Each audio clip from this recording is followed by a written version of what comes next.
Hello everyone, I am Sunil Dangi, Faculty of Biology, and we are discussing a very important chapter, the living world for the NEET. And today we have to discuss about the characteristics of the living part 2. So देखिए already part first में I have explained you characteristics of the living, क्योंकि basically हम देखें living organisms को हम non living organism से differentiate करते हैं on the basis of characteristics. So living organisms में स्पेशली 5 कैरेक्टर प्रेजेंट होते हैं. First is called the growth, second reproduction, third metabolism, fourth cellular organisation and fifth consciousness. So already मैं आप लोगों से प्रीवियस लेक्चर में ग्रोथ एंड रिप्रोडक्शंस के बारे में डिस्कशन कर चुका हूँ. Now we have to discuss about the metabolism. So देखिए जब हम मेटाबॉलिज्म्स के बारे में डिस्कशन करते हैं, सो जब भी हम किसी भी लिविंग ऑर्गेनिजम्स के बारे में डिस्कशन करें तो जितने भी लिविंग ऑर्गेनिजम्स हैं सभी लिविंग ऑर्गेनिजम्स की body composed of the chemicals. जितने भी लिविंग ऑर्गेनिजम्स हैं सभी की बॉडी किससे मिलकर बनी हुई है? केमिकल से मिलकर बनी हुई है. और ये chemicals when we discuss about the chemicals, so these chemicals may be small size and may be large size. तो हमने यहाँ पर क्या कहा, ये केमिकल्स जो है क्या हो सकते हैं? स्मॉल साइज़ के हो सकते हैं और लार्ज साइज़ के हो सकते हैं. और जितने भी ये केमिकल्स है they belong to the different classes and different size and they perform the different functions in the organisms also. अब किसी भी ऑर्गेनिजम्स की बॉडी में इन केमिकल्स के बारे में हम डिस्कशन करें, so they are the constantly being made and change into some other biomolecules. जो एक फॉर्म से बायोमोलिक्यूल्स की वो दूसरी फॉर्म्स में कंटिन्यूसली क्या होते हैं? कन्वर्ट हो जाते हैं. और जब भी हम इन बायोमोलिक्यूल्स के कन्वर्जन का डिस्कशन करते हैं, so this conversion of chemical reaction is known as the metabolic reaction. और हम इस रिएक्शन को किसके नाम से जानते हैं? Metabolic reaction. So now I will define you the metabolism. अब आप लोग समझेंगे मेटाबॉलिज्म क्या है. The most important definition of the metabolism is the sum total of, देखिए हमने कहा sum total of all the chemical reaction occurring in the body of living organism is known as the metabolism. Living organisms की body में जितनी भी chemical reaction चलती है including all the chemical reaction is called the metabolism. अब आप यहाँ पर समझिए, देखिए जैसे ही हम यहाँ पर डिस्कशन कर रहे हैं किसके बारे में? मेटाबॉलिज्म. अब metabolism specially composed of 2 part. Metabolism 2 part से मिलकर बना हुआ है, composed of the 2 part. The first part is called the catabolism. तो यहाँ पर हमने लिखा first part is called the catabolism. And when we discuss about the second part, so that second part is called the anabolism. So metabolisms की जो process है that is composed of specially 2 part. First part is the catabolism and second part is the anabolism. Excuse me. Now you have to understand the catabolism. अब आप catabolisms को समझिए. देखिए when we discuss about the catabolism, what is the catabolism? So catabolism means the breakdown. So here I have written the breakdown. So the process by which complex substance break down and converted into the simple one. So this is called the catabolism. Suppose यहाँ पर कोई complex substance present है. जब इस complex substance का क्या होगा? Catabolism होगा. सो कैटाबॉलिज्म्स के बाद this complex substance converted into the simple substance. ये कॉम्प्लेक्स सब्सटेंस सिंपल सब्सटेंस में कन्वर्ट हो जाएगा. सो this process is called the catabolism. And you can understand this by the example also. आप एग्जाम्पल लेकर भी समझ सकते हैं इस प्रोसेस को, कैटाबॉलिज्म्स को. Suppose I have taken example of the protein. हमने यहाँ पर किसका एग्जाम्पल लिया? प्रोटीन का. अब प्रोटीन क्या हो गया? पॉलीमर है, that is the complex substance. जब प्रोटीन का ब्रेकडाउन होगा सो प्रोटीन के अंदर प्रेजेंट होते हैं पेप्टाइड बॉन्ड. और when these peptide bond are break down so protein converted into the amino acid. So जो प्रोटीन है प्रोटीन कन्वर्ट हो जाएगा किस में? अमीनो एसिड में. So this process is called the catabolism. And you can take example of the glucose also. अब देखिए आपने ग्लूकोज का एग्जाम्पल लिया तो क्या होगा, जो ग्लूकोज का जब कैटाबोलिज्म्स होगा, so in this case glucose converted into the carbon dioxide, water and plus energy. So this process is known as the catabolism. So now you have to understand about the anabolism. अब आप लोगों को समझना है anabolism क्या है. Just opposite of the catabolism is called the anabolism.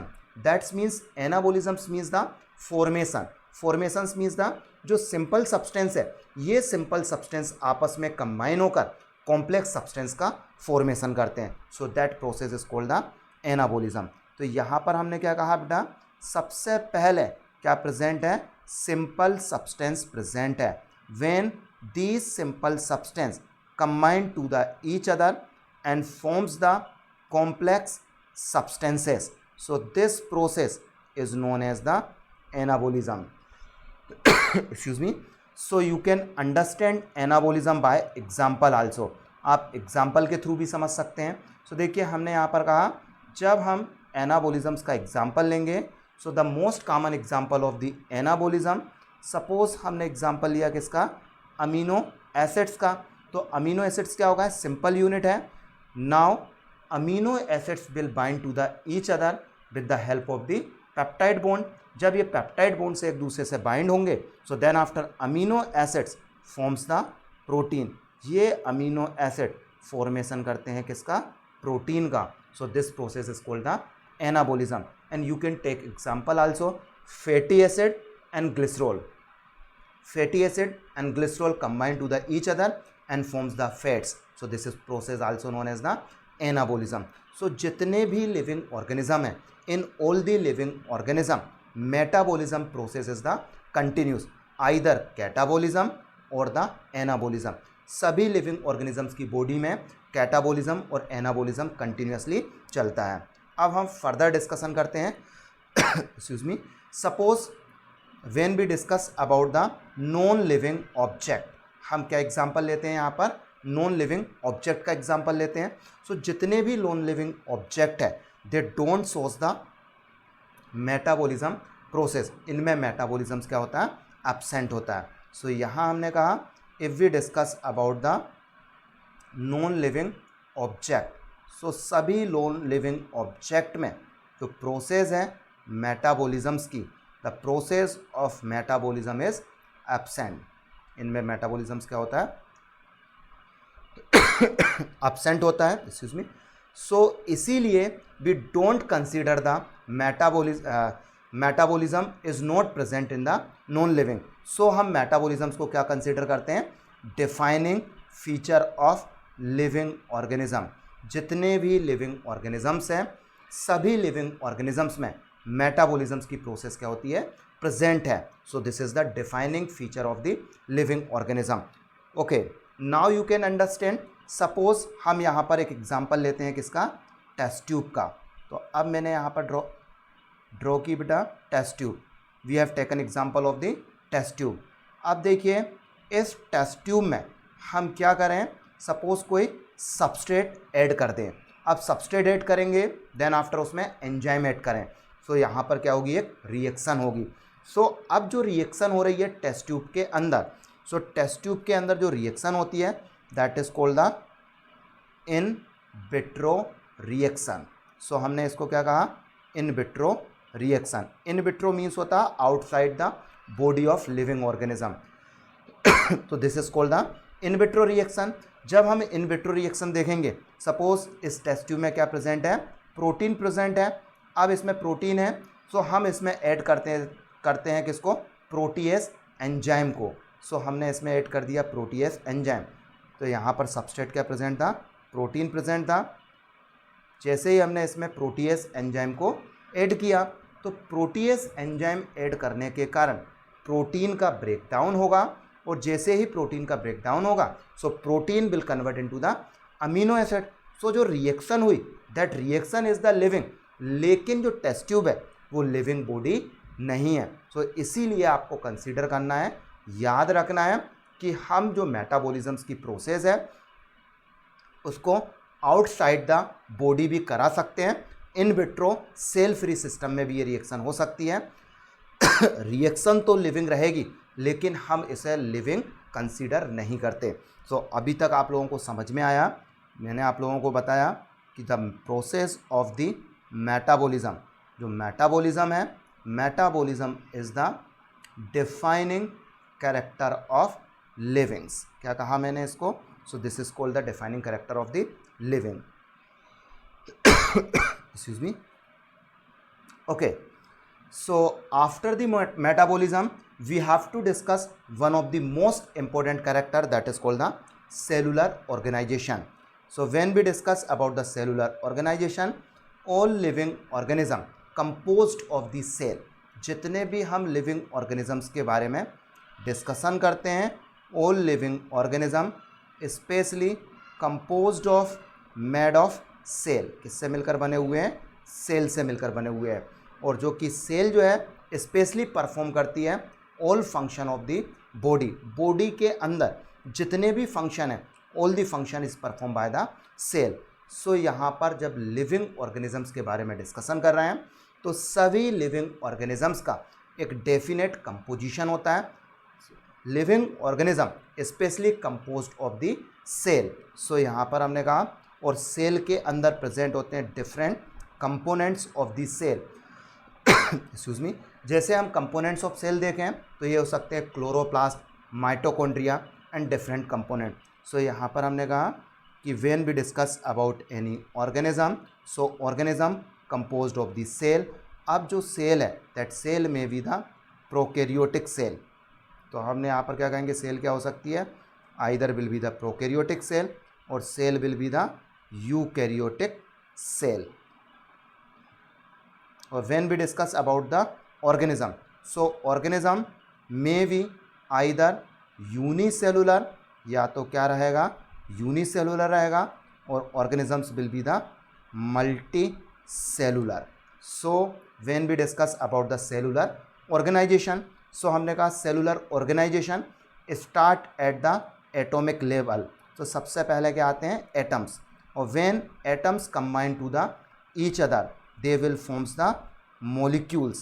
So यहाँ हमने कहा first comes the atoms, और atoms combine to the each other and then after they will forms the molecules, and molecules combine to the each other and forms the biomolecules, and biomolecules combine to the each other and forms the cell, and when cell combine to the each other they will forms the tissue, and when tissue combine to the each other they will forms the organ, and after organ combine each other and forms the organ system, and after that organ system combine and forms the individual organism, and finally वो किसका formation करते हैं?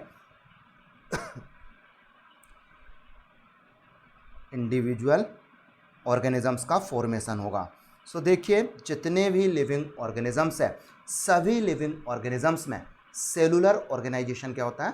Present होता है, क्योंकि जितने भी living organisms है सभी कंपोज्ड ऑफ है किससे? सेल से। Excuse me.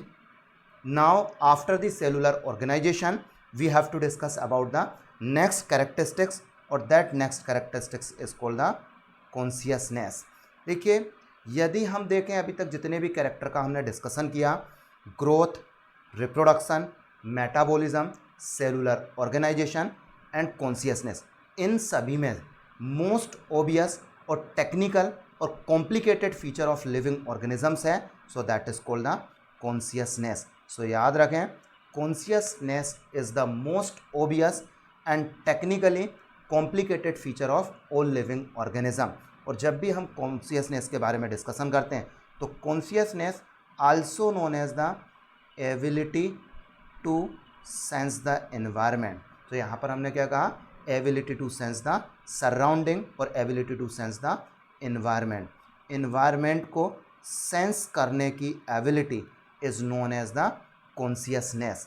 सो जितने भी लिविंग ऑर्गेनिजम्स है, सभी लिविंग ऑर्गेनिज्म एनवायरनमेंट को सेंस करते हैं, और एनवायरनमेंट में स्पेशली सेंस करते हैं किसको?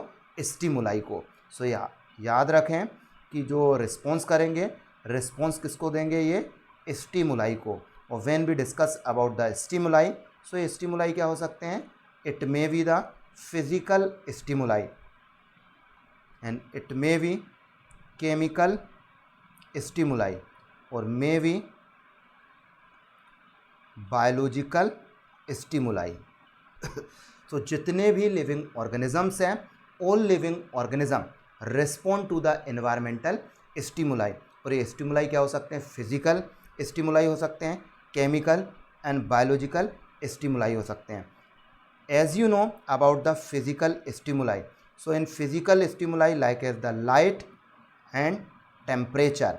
और when we discuss about the chemical stimuli, in chemical stimuli especially we include the acid, alkali and pollutant. So यहाँ पर हमने क्या लिखा, acid, alkali and pollutant. But when we discuss about the biological stimuli, so in biological stimuli there may be the other organisms, क्योंकि एक organism दूसरे organism से interaction रखता है। So this is called the stimuli.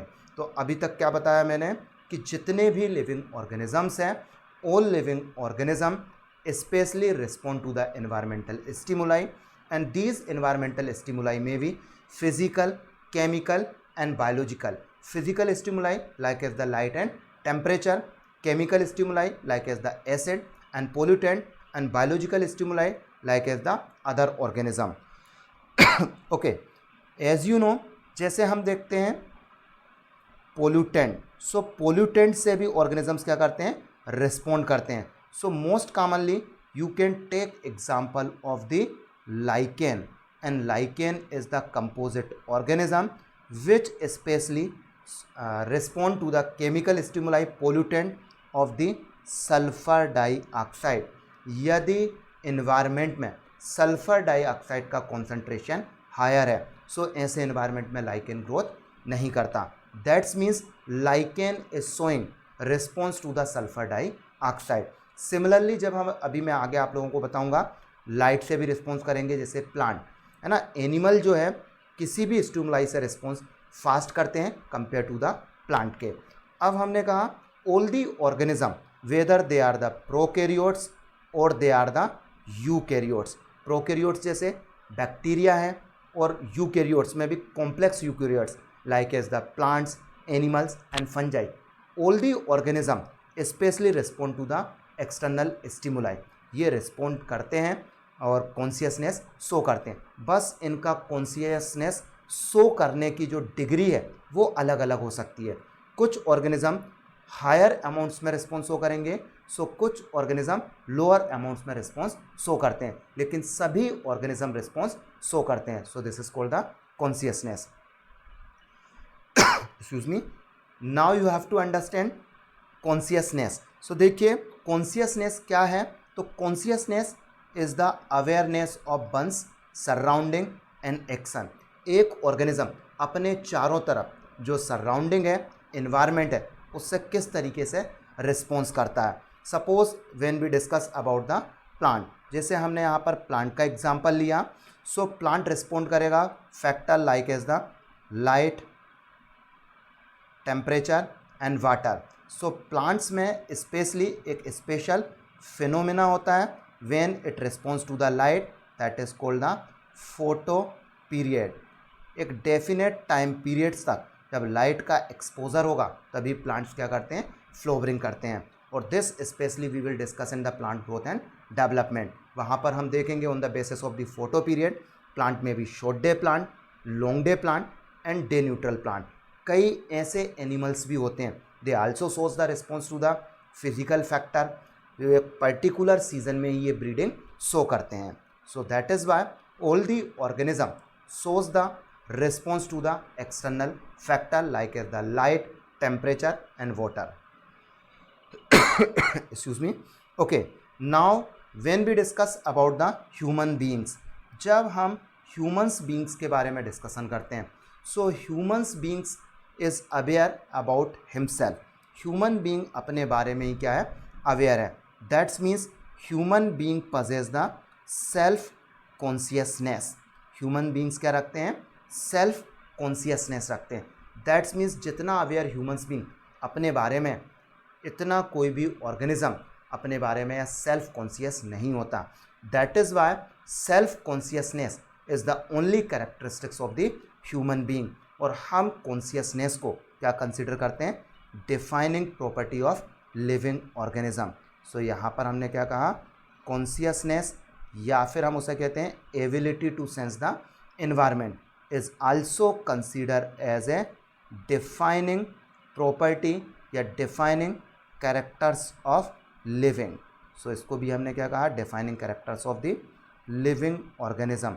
So overall we have discussed about the 5 character: growth and reproduction, not defining character of living organism; metabolism, cellular organization, and consciousness is considered as a defining character of living organism. Okay, now you have to understand, suppose अब हम कुछ complicated example लेते हैं। Suppose there is a patient lying in coma in hospital। एक patient है जो कि hospital में एडमिट है, कोमा में। He is virtually supported with the machine, specially machine से जब उसको सपोर्ट किया जाता है, so his heart and lungs are replace by the machine. जो पंपिंग का फंक्शन है और ऑक्सीजन सप्लाई का फंक्शन है, तो यहाँ पर ये टोटल फंक्शन कौन कर रहा है? वर्चुअली सपोर्टेड मशीन करती है। सो अब इस केस में ऐसे पेशेंट को हम लिविंग कंसिडर करेंगे या फिर नॉन लिविंग। सो इस केस में जो पेशेंट कोमा में है उसमें सेल्फ कॉन्शियसनेस एब्सेंट है। सो इस केस में ना तो हम उसको लिविंग कंसिडर करते हैं, ना ही नॉन लिविंग। ऐसे पेशेंट के लिए we have to use the term brain dead. So this patient is called the brain dead. अब हम देखें जो लिविंग ऑर्गेनिजम्स के कैरेक्टर की हमने बात की। सो इन लिविंग ऑर्गेनिजम्स में और भी कैरेक्टर प्रेजेंट होते हैं, like as a self replicating. अब हमने कहा जो ऑर्गेनिजम्स है उसकी बॉडी में जो सेल है वो प्रॉपर्टी दर्शाती है सेल्फ रेप्लिकेशन की। साथ में दे शोज द एवोल्विंग। जो ऑर्गेनिजम्स हैं they will evolve and self regulating. So they shows the different character also, like as the self replicating, evolving and self regulating interactive system भी रखते हैं। सो इस तरीके से लिविंग ऑर्गेनिजम्स में 5 कैरेक्टर प्रेजेंट हैं: growth, reproduction, metabolism, cellular organisation and consciousness. Metabolism, cellular organisation and consciousness is consider as a defining character of living organism. So I hope आपको ये लेक्चर समझ में आया होगा। So thank you very much. और अभी तक आप लोगों ने मेरे चैनल को सब्सक्राइब नहीं किया है, so like, subscribe and share my channel. Thank you very much.